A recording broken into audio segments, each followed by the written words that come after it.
Multimedijalni web portal radiobijelopolje.me. Aktuelnosti iz Bijelog Polja, Crne Gore, regiona i svijeta. radiobijelopolje.me. Poštovani slušalci, dobar dan.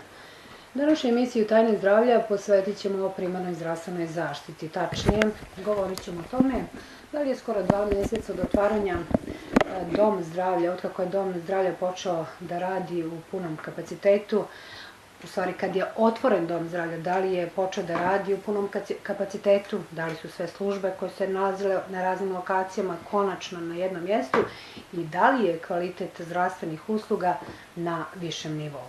Moj sagovornik na ovu temu danas je primarijus dr. Rasim Agić, direktor Doma zdravlja, kome prije svega želim dobar dan i dobro nam došli. Dobar dan i vama i slušalcima Radio Bijelog Polja i hvala što ste me pozvali da budem gost u vašoj emisiji. Pa evo, doktore, recite, da li su konačno sve službe primarne zdravstvene zaštite u novoj zgradi Doma zdravlja? Danas je, dakle, kao što ste rekli, nepunih 2 mjeseca od dana otvaranja Doma zdravlja. Preseljenje je slijedilo iza toga i danas, osim mikrobiološke službe i fizikalne medicine, koje zbog svoje aparature i zbog drugih tehničkih nekakvih elemenata nijesu u novom objektu, sve ostale službe koje su planirane i koje pripadaju institucionalno primarnoj zdravstvenoj zaštiti, odnosno Domu zdravlja, su u novom objektu, funkcionišu u novom objektu. Tu prije svega, iako građani su informisani i većina od njih se i lično uvjerila da su im tamo te službe koje su potrebne za dobijanje njihovih, odnosno za pružanje usluga zdravstvene zaštite. Dakle, svi izabrani doktori su već prvih dana preseljenja, izabrani doktori za odrasli, izabrani doktori za djecu, izabrani ginekolozi su u novom objektu. Iza toga su centri i savjetovališta, centar za plućne bolesti, centar za mentalno zdravlje, centar za djecu s posebnim potrebama, higijensko-epidemiološka služba i iza toga laboratorija koja normativno, odnosno formalno, nije služba više Doma zdravlja. Nazad 1 godinu laboratorijska dijagnostika je izmještena iz Doma zdravlja i pripojena opštoj bolnici u neka kao preteča reformskih aktivnosti koje se tiču konstituisanja zdravstvenog centra Bijelo Polje. Ultrazvuk je u novom objektu, isto služba koja ne pripada Domu zdravlja, formalno, odnosno kao institucija, odnosno kao služba, ona je također vezana od 1. marta 2012. godine za opštu bolnicu.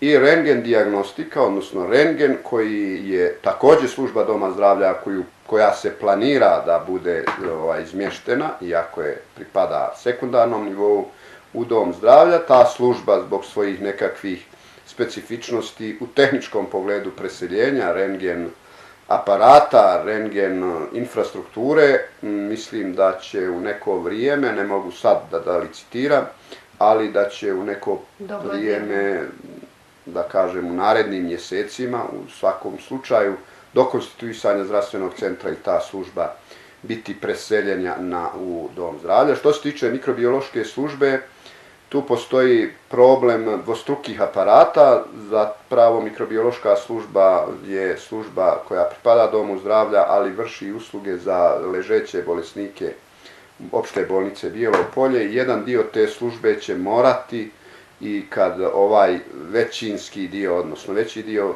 preseli u novi objekat, da ostane jedan dio službenika, odnosno izvršilaca u prostorijama opšte bolnice, da bi se ležećim bolesnicima pružale usluge. Što naši slušalci sigurno ne znaju, neki znaju, ali neki ne, nisu upućeni u to, da ni hitna služba više nije pod vašim krovom, u stvari da sad pripada, da je to sad centralizirano tako da pripada Podgorici. A mislim da u zadnjim godinama niko se više nije reformisao nego zdravstvo. Hitna pomoć je pripala formalno, odnosno kao institut još od 2010. godine, zapravo još 2008. godine je donešen zakon o hitnoj medicinskoj pomoći, po kom zakonu hitna pomoć, hitna služba na cijeloj teritoriji države je jedna služba u okviru Zavoda za hitnu medicinsku pomoć i u Bijelom Polju postoji služba hitne pomoći koja je u sklopu tog zavoda od 2010. godine Dakle, ta služba ne pripada ni bolnici, niti je vezana, niti će pripasti kroz reforme, ona će ostati pri Zavodu za hitnu medicinsku pomoć sa upravom u Podgorici, znači s komplet menadžmentom koji je u Podgorici. I ta služba, dakle, nije predmetom bila niti projektovanja prostora za nju u novom objektu, jer je logično da bude naslonjena na sekundarni nivo, odnosno na dijagnostiku kompletnu, treba da je blizu skenera, rentgena i svih specijalističkih službi, ambulanti i ležećih, odnosno odjeljenja. I tu imamo pitanje koje se ne tiče ovog vašeg pitanja, ali je u sklopu toga da građani budu informisani, Zavod za transfuziju krvi koji je izdvojen iz opšte bolnice i također organizovan kao i hitna medicinska pomoć na nivou države kao Zavod za transfuziju krvi koji također ima svoju vertikalnu postavu prema državi, odnosno prema Podgorici, tamo se nalazi uprava i tu se rukovodi sa tog mjesta.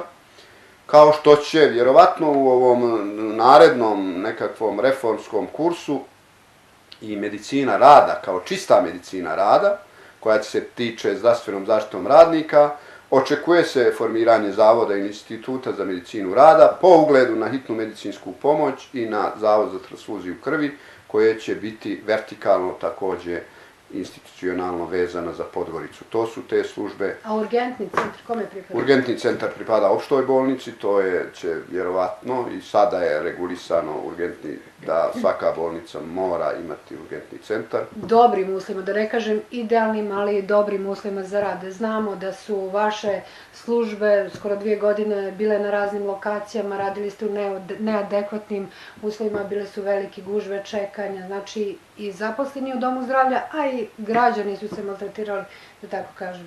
Da li je konačno sve to na svom mjestu? Pa, ako ste na nekom mjestu na kome jeste i ako ste pravi menadžer, a treba da budete, ne treba nikad biti zadovoljan. Ono što možemo da kažemo, to jeste činjenica da je jedan projekat završen, da je završen projekat izgradnje doma zdravlja. Treba ovdje naglasiti da je završen faktički, ako neko će možda to negirati ili pokušati da drugačije tumači, da je završen ekspresno, da tako se izrazim, u odnosu kako se realizuju projekti takve veličine i takvog obima koštanja. I to je nešto što može se tvrditi. Sve ostalo je nešto što mora da se dograđuje. Dakle, mi imamo objekat, ali vjerujte, i to sve knjige upravljanja, sve knjige rukovođenja kažu i iskustva kažu iz svijeta, iz okruženja, da prostorije nijesu nešto što jesu uslov, a nijesu nešto što je najvažnije. Najvažnija nije ni oprema, iako je uslov, najvažniji su kadrovi. Mi imamo dovoljno kadrova u ovom momentu, pitanje je da li su svi kadrovi edukovani u pravcu toga što je vaše pitanje da pruže kvalitetnu zaštitu, iako su kadrovi specijalizovani, ali današnje vrijeme nosi brze promjene u smislu i tehnologija i izmjena u farmakologiji i izmjena u dijagnostici i u terapeutici i u protokolima i u vodičima i u svemu tome, da mi sa tim kadrom koji se svakodnevno edukuje možemo odgovoriti tome što je zahtjev građana, odnosno što je zahtjev države prema domu zdravlja kao ustanovi. Rano je govoriti o tome, ali mislim da nekakav početni entuzijazam, optimizam svih, mislim prije svega na zaposlene, a i na građane, upravo tu energiju trebamo iskoristiti u tom pravcu da poboljšamo kvalitet zdravstvene zaštite, da ga unaprijedimo i da očuvamo to što je do sad postignuto. Mislim da u tom pravcu dom zdravlja je bio neka od ustanova koja je prepoznata bila u njegovanju te dvije stvari, kvaliteta zdravstvene zaštite kroz praćenje, takozvani monitoring, i kroz unapređenje tog kvaliteta i kroz edukaciju kadrova. To je nešto što je poznato u Crnoj Gori i što ćete u krugovima zdravstvenim, kad pomenete dom zdravlja Bijelo Polje, dakle u tim institucijama uvijek će se misliti na te dvije stvari. Dakle, u uslovima u kojima su bili i kojima su građani bili primorani da imaju nedostupne punktove zdravstvene zaštite, mi smo ostvarivali te i nekakve rezultate koji su bili takvi kakvi su bili i to treba reći u kontekstu nečega što je rezultiralo i dodjelom nagrade Ljekarske komore Crne Gore za kvalitet i organizaciju zdravstvene službe.